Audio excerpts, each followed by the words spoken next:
E hoje estamos aqui com uma nova convidada, a Luana. Seja muito bem-vinda, Luana. Obrigada, prazer. Eu sou da igreja de Vila Guilhermina e eu quero mandar um abraço para todo mundo da minha classe e para minha família. Isso aí, muito bom. Estamos novamente aqui com o Christian. Seja bem-vindo de novo, Christian. Oi pessoal, tudo bem com vocês? Sou da igreja de Vila Medeiros Hispana e gostaria de dar um abraço para minha família e para a minha igreja e para a minha classe. Isso aí. E por fim, estamos aqui com a Damares. Seja bem-vinda de volta, Damares. Oi pessoal, tudo bem? Saudade de estar aqui, uma honra estar aqui novamente, mandar um abraço pra minha família, pro pessoal da minha igreja, pros adolescentes também de lá, viu? Eu sou da igreja Central Hispana. Isso aí, muito bom então. Vamos começar essa lição. O título dessa lição é Quem vai testemunhar? Aí a gente tem aí uma tirinha, o que vocês veem aí dessa tirinha? Várias pessoas. 12 discípulos, eu acho, né? Isso aí, sim. 12 pessoas, né? E atrás deles? O mundo. Sim, Exato, com várias setas aí, indicando que eles deveriam ir por... todo o mundo, Todo pregar o mundo. evangelho. Exato. Jesus reuniu os 12 discípulos e lhes deu poder e autoridade para expulsar todos os demônios e curar enfermidades. Depois enviou-os para anunciar o reino de Deus e curar os enfermos. Lucas 9, 1 e 2. A lição dessa semana, né, ela apresenta as orientações que Jesus deu aos discípulos para que eles continuassem o trabalho na terra depois que ele fosse, como seus representantes, né? É surpreendente a declaração, né, de que Jesus ele dedicou mais tempo curando do que pregando, né? Isso é peculiar, isso é bem legal. Por quê? Porque sua primeira preocupação era atender às necessidades físicas das pessoas. E assim, estando o caminho desimpedido, ele alcançava mais facilmente o coração por onde quer que eles passasse. Né? Ao passar por vilas e cidades, ele era como uma corrente vital espalhando vida e alegria. E de certa forma, essa também é a nossa missão enquanto cristãos. A gente está aqui também para tornar o mundo, para tornar ele mais alegre. Né? A gente é a luz do mundo e o sal da terra. Com certeza. A gente está aqui para espalhar o evangelho, mas para abrir portas ao evangelho está também aí a gentileza, né? Espalhar vida e alegria em geral, né? O texto se encontra aí em Lucas 9, 1 e 6, Mateus 10 também, em alguns versículos diferentes aí. Tá falando na parte do domingo. São orientações gerais, né? Um trecho que a gente gostaria de destacar para essas perguntas, né? Era a seguinte. Jesus, ele fala as orientações, né? E disse-lhes, não levem nada para o caminho, nem bordão, nem sacola, nem pão, nem dinheiro. Vocês também não devem ter 2 túnicas. Era somente o evangelho e a roupa do corpo ali. E na casa em que vocês entrarem, fiquem ali até saírem daquele local. E onde quer que não receberem vocês, ao saírem dessa cidade, sacudam o pó dos pés em testemunho contra eles. Então, saindo, percorriam todas as aldeias, anunciando o evangelho e fazendo curas por toda parte. O que quer dizer sacudir o pó das sandálias? Eu pesquisei um pouco sobre isso porque eu achei curioso e eu descobri que na cultura judaica, no tempo de Jesus, sacudir o pó das sandálias simbolizava que quando os judeus eles passavam por uma cidade gentílica, eles sacudiam o pó das sandálias quando eles saíam como forma de que eles não queriam levar nada de impuro daquela cidade com eles. E quando Jesus ele manda os discípulos fazerem isso com as casas e as cidades que eles passassem, que rejeitassem o evangelho, ele estava ensinando que a responsabilidade da salvação é pessoal, que os discípulos eles anunciavam. Só que se a mensagem fosse rejeitada, eles seguiam. Não como desprezo, não como forma de desprezo, mas com fé, porque eles tinham feito a sua parte. Exato, eles deixavam ali aquelas inimizades, aquilo que aquele povo não quis que ficasse com eles, né? Que a dureza de coração deles, que ali naquela cidade permanecesse. Sim. Perfeito, era aquele mesmo gesto de lavar as mãos, né? Que Pilatos, por exemplo, lavou as mãos quanto à morte de Jesus, simbolizando que era inocente quanto aquele aquele ocorrido. Era basicamente esse simbolismo também. E vocês já se sentiram rejeitados por compartilhar a fé de vocês? Já. Eu já. Acho que no Impacto Esperança, quando a gente faz, eu acho que a gente vai entregando os livros e sempre tem aquelas pessoas que falam, quando a gente vai entregar, nossa, obrigada, muito obrigada. Quando você fala que é presente, quase todo mundo aceita, porque algumas pessoas acham que tem que pagar. Mas aí, por exemplo, tem outras pessoas que quando eu entrego, elas nem olham na minha cara, passam reto, estão falando, não, obrigada. E mesmo eu falando, insistindo, não, moça, é a palavra de Deus, é de graça. As pessoas, não, obrigada. Então, sim, eu já me senti rejeitada, mas temos que orar, né, pelas pessoas que não aceitaram receber o livro. Complementando a Damares, aconteceu a mesma coisa comigo. Tanto que a minha classe estava repartindo os livros, estava convidando eles para vir para a igreja, que essa semana ia ser uma semana especial, afinal a gente ia falar sobre Deus. Umas pessoas aceitavam, mas outras meio que rejeitavam a gente. E quando a gente falava que era presente, a mesma coisa, eles aceitavam na hora. Mas lógico, alguns aceitavam, mas não falavam com nós. Obrigado não, tipo, obrigado. E ia embora, seguia reto. Uma coisa engraçada, que esse ano a gente foi repartir o livro, a minha igreja, né? Foram às 3 horas da manhã, numa feirinha da madrugada. E aí a gente colocou doce. Aí quando a gente colocou doce, todo mundo começou a aceitar os livros.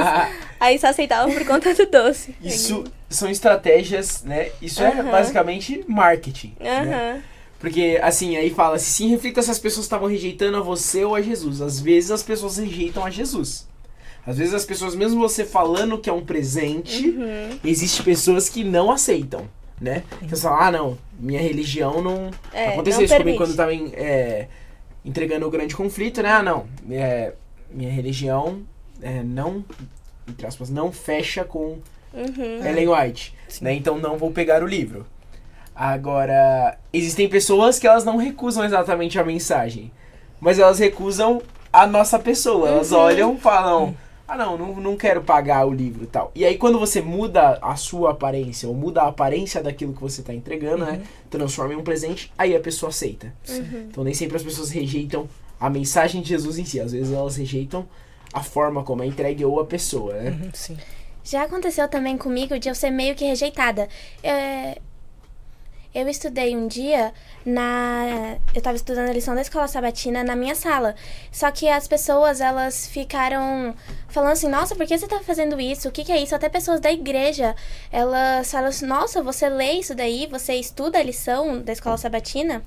Aí eu falei que sim, né? Exato, às vezes até as pessoas da igreja, né, elas também rejeitam às vezes a mensagem. Não só o conteúdo, mas também o momento da mensagem. Aí, na lição de segunda-feira, né, fala algumas características da liderança de Jesus, né? Que é importante para que a gente anote, basicamente, essas características para que a gente possa aplicar no nosso ministério também. Jesus, ele sempre falava a verdade com amor. Ele não era rude e não chegava apontando o dedo. Ele nunca magoava uma pessoa sensível desnecessariamente. Ele não repreendia a fraqueza humana. Então Jesus odiava o pecado, certo? Mas não odiava o pecador. Ele tratava o pecador compreendendo de que, sobretudo, ele era um ser humano. Sim. É filho dele. Exato, que era um ser humano fraco, né? Porque nós seres humanos somos fracos quanto à natureza pecaminosa. Ele condenava destemidamente a hipocrisia e a iniquidade. Tinha as lágrimas na voz quando pronunciava suas mais afiadas repreensões e considerava cada pessoa preciosa. Ainda hoje, o melhor argumento a favor do evangelho é desenvolver essas características em nossa vida e ser para os outros como o orvalho ou a garoa que refrescam as plantas ressequidas. O libertador é essa citação. Vamos ler algumas curiosidades? Vamos com a primeira curiosidade. Os discípulos acompanhavam Jesus de perto. Eles tiveram a oportunidade de observar seus métodos, ouvir seus ensinos e receber as instruções em primeira mão. Era como ter um professor particular de evangelismo. Nossa, que bênção, né? Sim, que muito lindo! bom. Que privilégio deles, né? Exatamente. Sim. Uma curiosidade que dar um copo de água para alguém parece ser um gesto muito simples, que fala isso na lição. Só que, no entanto, nas terras bíblicas, onde a água era escassa, esse serviço não era apenas importante, mas necessário. Exatamente. Então, assim, o gesto de dar um copo de água, ele é uma gentileza muito além de só saciar a sede, né? Ele tem Sim. todo um simbolismo ali, especialmente naquele lugar, né? Sim. Outra curiosidade é como principiantes nas aulas práticas de testemunho e evangelização, os discípulos receberam a recomendação de sair de 2 em 2, irmão com irmão, amigo com amigo. Assim, um poderia encorajar o outro. Isso daí é uma dica muito interessante, né, de ministério. No acampamento de carnaval lá da minha igreja, a gente teve, inclusive, a gente foi pra cidadezinha, né, que era perto lá, não lembro que cidade que era. E aí a gente tinha que sair e tentar, tipo, fazer tipo uma comportagem, sabe? Entregar o livro pra pessoa, fazer uma oração com ela e tentar, tipo, dentro da casa da pessoa, sabe? E aí a gente ia em duplas. A gente ia em duplas. E é muito engraçado, porque realmente você perde um pouco da vergonha. Imagina, já parou pra pensar, aqui em São Paulo é mais difícil, mas você tentar entrar dentro da casa de uma pessoa que você nunca viu. Pra orar com ela. Tipo, isso é uma coisa muito peculiar, é até perigoso, né, hoje em dia. Mas quando você tá em dupla ali com um amigo, pra que você possa evangelizar, Um encoraja o outro. Exatamente. muito mais fácil. Vamos pra lição aqui de quarta e quinta. Nosso tempo tá corrido aqui, então já vamos encurtar essas duas. Vamos lá, fala um pouco sobre testemunho. Mas eu queria compartilhar essa história. Vocês leram a história de quarta-feira? Sim. Essa história é muito legal, vou contar ela bem rapidinho. Conta-se que um lenhador, ele foi atacado por um enorme tigre, certo? Aí, o que aconteceu? Ele começou a gritar, né? Ele tava, tipo, segurando o tigre pelo rabo, agarrando assim, e gritou pro monge. Tava passando um monge budista no local. Ele falou o seguinte: por favor, pega o meu machado antes que esse tigre me devore aqui, né? Disse o lenhador. Aí o monge budista, ele respeitosamente falou que, cara, infelizmente eu não vou poder fazer isso, porque eu sou budista e eu considero todas as vidas importantes e sagradas, né? Desesperado, o lenhador pediu então que fizesse o seguinte: vamos fazer o seguinte, então, vem cá, rapidão, você segura o tigre aqui, eu vou lá, né, pego o machado e mato. Né, porque eu não sou da sua religião, eu posso matar, né? Aí o monge concordou, né? O monge foi ali solidário e trocaram de lugar, né? O lenhador pegou o machado, colocou em seus ombros e com indiferença começou a ir embora. O monge falou: por favor, volte e mate esse tigre assim como você prometeu, ou de outra forma serei devorado. Ao que o lenhador respondeu: fiquei tão impressionado com seu exemplo que acabei de me converter à sua crença. Esse lenhador, lógico, ele foi bem sarcástico, né? Assim, a atitude dele não foi nada legal, dele não ter cumprido a promessa dele, mas é só uma sátira, uma ilustração de qual que é o impacto de um testemunho, né? O que nosso testemunho ele demonstra. E a lição de quinta-feira quer trazer exatamente isso. A gente não precisa negar Jesus igual Pedro fez. E, igualmente, a gente não precisa pregar o evangelho igual Paulo fez. Sair de barco pelo mundo inteiro. Mas o que tem dito o nosso testemunho? O que nosso testemunho tem produzido nas pessoas com quem convivemos? Esse é um tema bem complicado pra gente, assim. Acho que de tudo essa é uma das coisas mais difíceis que Jesus deixou, né? Que a gente consiga viver de uma forma que as pessoas enxerguem Jesus na gente. Isso é bem difícil. Sim. Principalmente nessa atualidade, né? Eu acho esse tópico, assim, é um tópico bem complexo, né? Sim. Por fim, algum comentário, pessoal, aí? Não, só tem uma parte aqui do livro O Libertador que fala que os discípulos, eles até podiam falar com fluência sobre o evangelho, sobre as doutrinas, mas se eles não tivessem a mansidão de Jesus, eles não estariam representando a Cristo, e sim o negando, porque um espírito contrário ao espírito de Cristo o negaria. Exato, muito bom. Muito bom. A lição de sexta-feira também traz uma outra historinha muito interessante, né? Arthur Burns, um economista judeu de grande influência em Washington, né? Durante o governo de vários presidentes, eles se reuniram num concílio de políticos cristãos. E aí ele fez uma oração que chamou a atenção de todo mundo. Ele orou assim: Senhor, oro para que os judeus conheçam Jesus Cristo. Oro para que os budistas conheçam Jesus Cristo. Oro para que os muçulmanos conheçam Jesus Cristo. E Arthur, ele não parou por aí. Ele, surpreendendo mais ainda os ouvintes, ele encerrou dizendo: Senhor, oro para que os cristãos conheçam a Jesus Cristo. Que lindo. Lindo, né? Como que a gente pode ser assim intencional, incisivo em mostrar que a gente conhece Jesus Cristo. Nem sempre é só com palavras. As palavras são importantes. É importante que a gente testemunhe, que a gente pregue o evangelho. Mas a gente tem que tomar muito cuidado com o testemunho que a gente passa. Porque dependendo do testemunho, a gente vai mostrar que nós somos cristãos que não conhecem Jesus Cristo. Sim. Não é verdade? Sim. Por fim,